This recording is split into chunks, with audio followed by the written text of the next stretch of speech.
Welcome back to Bears News Fan Report, where we bring you the latest and most exciting sports news every single day.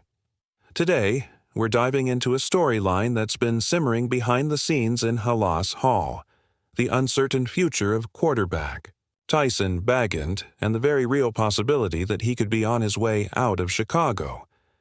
But before we get to the bombshell, let's set the stage. It all began last season when the undrafted rookie free agent from Division II Shepherd University defied all expectations.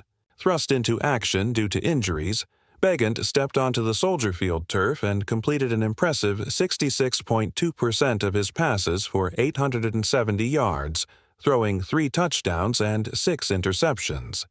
His poise in the pocket, his firm command of the huddle, and his uncanny knack for extending plays earned rave reviews from teammates and coaches alike. Suddenly, the man with no draft pedigree became one of the hottest stories in the NFL. Fast forward to this offseason, and whispers have emerged that the Bears are actively considering offering Bagent a contract extension.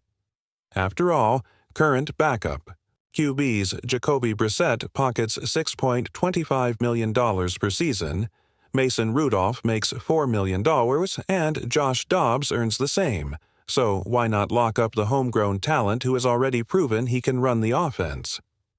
According to insider Courtney Cronin, the coaching staff views Bagent as more than just an insurance policy. They see him as a potential bridge to the future, capable of maintaining continuity if starting quarterback Caleb Williams misses time. But here's where the plot thickens. Recent free agency moves have clouded the picture. The Bears signed veteran Case Keenum, a seasoned journeyman who has started nearly 100 games in his career. Keenum's arrival could be seen as a vote of no confidence in Bagent's readiness, suggesting the organization wants an experienced backup who can step in immediately. No learning curve required. And when you factor in trade chatter that briefly linked Keenum to starting opportunities in other cities, it raises a tantalizing question. Is Bagent actually on the trading block? Let's consider the incentives. Trading Bagent now, while his stock is still rising, could net the Bears a mid-round pick from a team seeking low-cost QB depth. Alternatively, a sign-and-trade could allow Bagent to start elsewhere, freeing up cap space in Chicago and giving the Bears more flexibility to invest in defensive reinforcements or bolster their offensive line. Ryan Poles has never shied away from bold moves, and moving an undrafted success story might seem counterintuitive. But the NFL is a business, and every roster spot and salary dollar must justify itself. Now, let's really sink our teeth into the numbers. On paper, Bagent's rookie stat line, 66.2% completion rate, 870 passing yards, 3 touchdowns against 6 interceptions, might seem pedestrian. But context paints a very different picture. Thrust into action behind a makeshift offensive line and without a reliable run game, Bagent faced relentless pressure and tight coverages. Yet he still managed to post an overall passer rating north of 80, slinging the ball efficiently against defenses that keyed in on him as the Bears' weak link.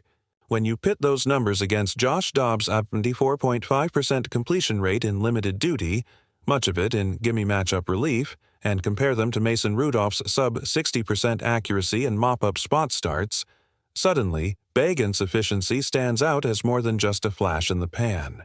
Could this suggest that letting him walk away or benching him in favor of Keenum's veteran clipboard prowess would be a glaring oversight? Or is it possible that the Bears value a veteran's composure under center more than the raw, unbridled upside of an undrafted rookie who grew up on D2 film? Social media is already on fire. On one side, die-hard fans are rallying behind the underdog narrative, arguing that Bagent's grit, his late-game comebacks, and his ability to rally a flagging offense epitomize the Bears' spirit. They point to his fearless pocket navigation, and clutch fourth-quarter drives, insisting he deserves a long-term deal and a real shot at the starter's gig if Caleb Williams isn't ready Week 1. Meanwhile, the pragmatists argue that the franchise's future lies with a true high-ceiling prospect like Williams, or at worst a seasoned veteran in Keenum, and that Bagent's role should be strictly as a developmental backup.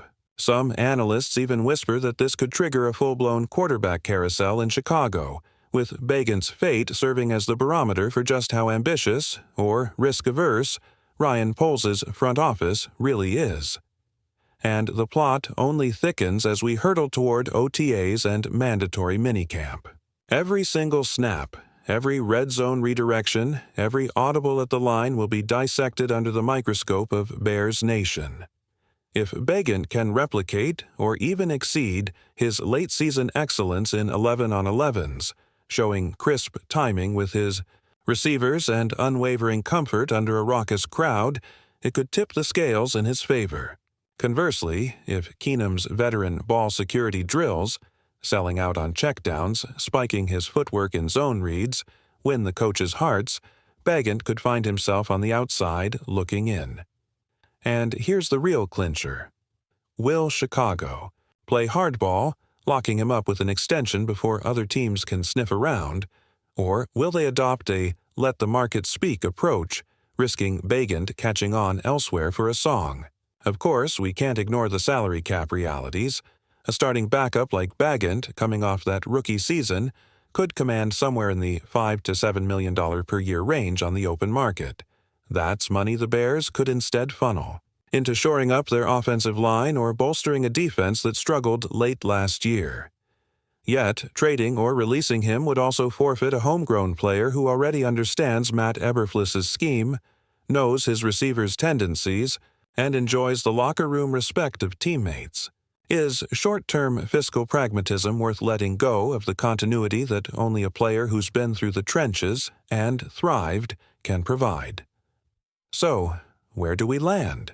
Should the Bears double down on the narrative that Bagent is the heart and soul of this young team, rewarding his improbable rise with a multi-year extension and banking on his upward trajectory? Or is it time to cash in, trade him for draft capital, let Keenum or another veteran hold the clipboard, and keep the windows open for a true franchise passer? Personally, part of me clings to that underdog story. The kid who went undrafted, conquered his moment on the biggest stage, and idolized legends before carving his own path. Yet, as the NFL reminds us every day, emotion must bow to strategy when roster spots and salary dollars are on the line. But what do you think about all of this? Should the Bears hitch their wagon firmly to Tyson Bagent, building around his gritty, flair, and rewarding loyalty? Or is it smarter to leverage his burgeoning stock now, secure valuable draft assets, and pivot to a more veteran-centric quarterback contingency? I'm torn between the romance of the underdog story and the cold, hard realities of NFL roster management. One thing's for certain, though. Tyson Bagent's next contract chapter will be one of the most compelling sagas of the Chicago Bears offseason. I can't wait to read every one of your takes in the comments below.